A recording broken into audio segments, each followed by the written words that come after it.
भारत सरकार से ये फरियाद करने के लिए है कि हमारे बुढ़ापे की लाठी हमसे मत छीनो, हमारी पुरानी पेंशन बहाल कर दो। सारे केंद्र सरकार के कर्मचारी, राज्य सरकार के कर्मचारी और शिक्षक इकट्ठा हुए हैं यहाँ पर। रेल कर्मचारियों की बहुत बड़ी संख्या है।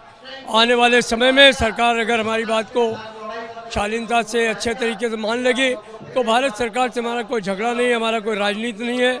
हम सिर्फ पुरानी पेंशन। ये आप कह रहे हैं राजनीति नहीं है और सरकार से कोई शिकवा नहीं है, इतने लोगों की भीड़ आपने इकट्ठा की है तो सीधे सीधे सरकार पर दबाव बनाने की कोशिश है। ये बात बहुत सही है। सरकार जब नहीं मानती है तो सड़क पर उतरना ही पड़ता है, और अब आने वाले समय में भी अगर सरकार नहीं मानेगी तो हम पूरा मोबिलाइजेशन करके भारत बंद करने का भी काम करेंगे। वोटों की भी बात कर रहे थे कि जो सरकार ओल्ड पेंशन स्कीम लेकर के आएगी वही उसी सरकार को आप लोग वोट देंगे, ऐसी भी कोई बात कही है?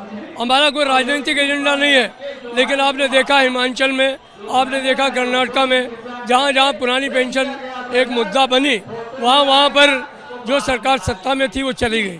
तो सरकार को इस बात को समझना चाहिए, अगर उसको अपनी गद्दी बचानी है तो निश्चित तौर पर पुरानी पेंशन बहाल कर देनी चाहिए। पुरानी पेंशन की बुराई यह है कि आज की तारीख में जो लोग रिटायर हो रहे हैं उनको 400 रुपये, उनको 2000 रुपये, उनको 1000 रुपये पेंशन मिल रही है।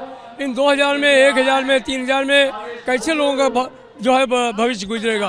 लोगों को कटोरा लेकर के सड़क पे भीख मांगने के लिए मजबूर कर रही है सरकार।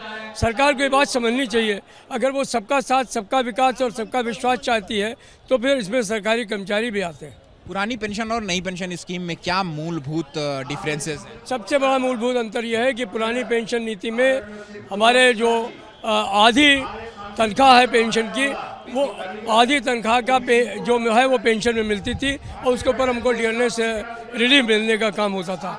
नई पेंशन स्कीम में इसका कोई भी गारंटी नहीं है। अगर सरकार आपकी मांगे नहीं मानती है तो फिर अगला कदम क्या होगा? निश्चित तौर पर हम इसको भारत बंद तक ले जाएंगे।